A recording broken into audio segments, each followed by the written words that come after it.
Penampilan Jay Itzes saat Venezia dikalahkan Torino 0-1 dalam lanjutan Serie A Liga Italia di Stadion Pierluigi Penzo, Venice, pada Jumat 30 Agustus malam waktu setempat, mendapat pujian dari media Italia.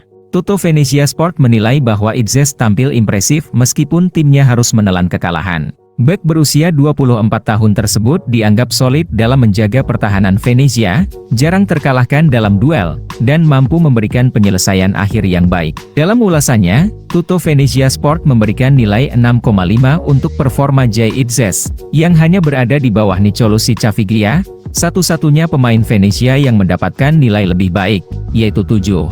Meski Venezia gagal mencetak gol, Itzes tampil apik sepanjang 90 menit, termasuk melakukan penyelamatan penting pada menit ke-18 dengan sapuan bola di depan gawang. Meskipun Venezia melepaskan 13 tembakan ke gawang Torino, penyelesaian akhir yang buruk menjadi faktor kegagalan tim asuhan Eusebio Di Francesco untuk mencetak gol. Kekalahan ini membuat perjuangan Venezia semakin berat, namun penampilan solid Itzes memberikan harapan bagi pertahanan tim ke depannya. Apakah Jay Itzes akan mampu mempertahankan konsistensi penampilannya ini?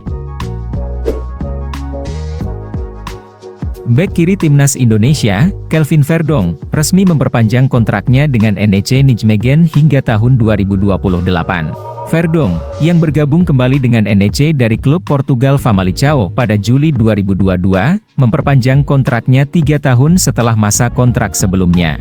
Ini merupakan periode kedua Verdong di NEC Nijmegen, setelah sebelumnya pernah membela klub ini pada musim 2017-2018 ketika dipinjam dari Feyenoord. Dalam pernyataan resminya, NEC Nijmegen menyatakan bahwa mereka dan Verdong telah mencapai kesepakatan untuk memperpanjang kontraknya hingga musim panas 2028. Verdong, yang kini berusia 27 tahun, mengungkapkan bahwa alasan utama dia memilih untuk bertahan lebih lama di NEC adalah karena dia merasa nyaman dan menikmati waktunya di klub yang telah 4 musim berturut-turut bermain di Eredivisie, kasta tertinggi sepak bola Belanda. Apakah Verdong akan tetap menjadi pilihan utama di klub Belanda tersebut?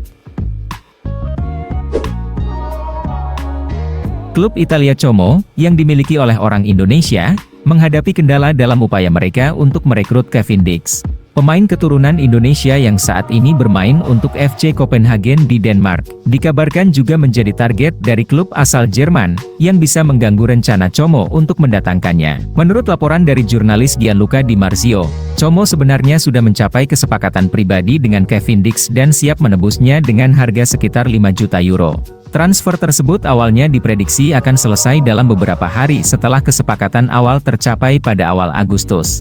Namun, prosesnya kini terhambat karena ketertarikan dari klub Jerman, yang belum disebutkan namanya, terhadap Dix. Jika klub Jerman ini berhasil mengamankan tanda tangan Dix, Como bisa kehilangan kesempatan untuk mendapatkan pemain berusia 27 tahun tersebut, yang sebelumnya pernah bermain untuk Fiorentina di Serie A. Kemanakah Kevin Dix akan berlabuh?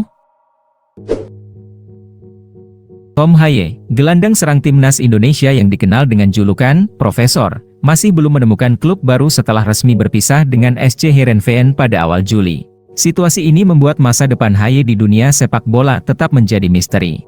Meskipun memiliki reputasi sebagai pemain yang cerdas di lapangan, yang sering menjadi pengatur serangan timnya, Haye belum mendapatkan kepastian mengenai klub berikutnya yang akan ia bela. Ketidakpastian ini tentunya menjadi perhatian bagi penggemar sepak bola Indonesia, mengingat Haye adalah salah satu pemain keturunan yang diharapkan bisa memberikan kontribusi besar bagi timnas Indonesia.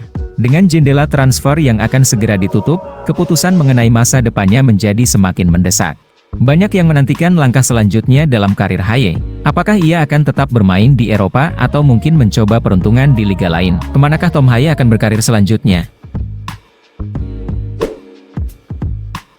Pelatih timnas Indonesia, Shin Tae-yong, menunjukkan ketegasan dan disiplin tinggi dalam menangani para pemain.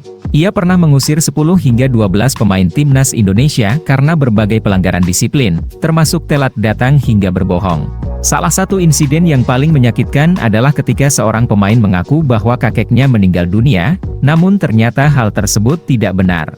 Pemain tersebut pergi tanpa memberitahu pelatih, dan 2 minggu kemudian kakeknya muncul di lapangan. Dengan kebijakan ini, Shin Tae-yong ingin menanamkan nilai kejujuran dan disiplin yang tinggi dalam timnas Indonesia. Tindakan tegas tersebut diharapkan dapat membangun mentalitas yang lebih kuat dan profesional di kalangan para pemain, sehingga mereka lebih bertanggung jawab dan serius dalam menjalani tugas mereka sebagai bagian dari tim Merah Putih. Kira-kira apakah Elkan Bagot termasuk salah satunya?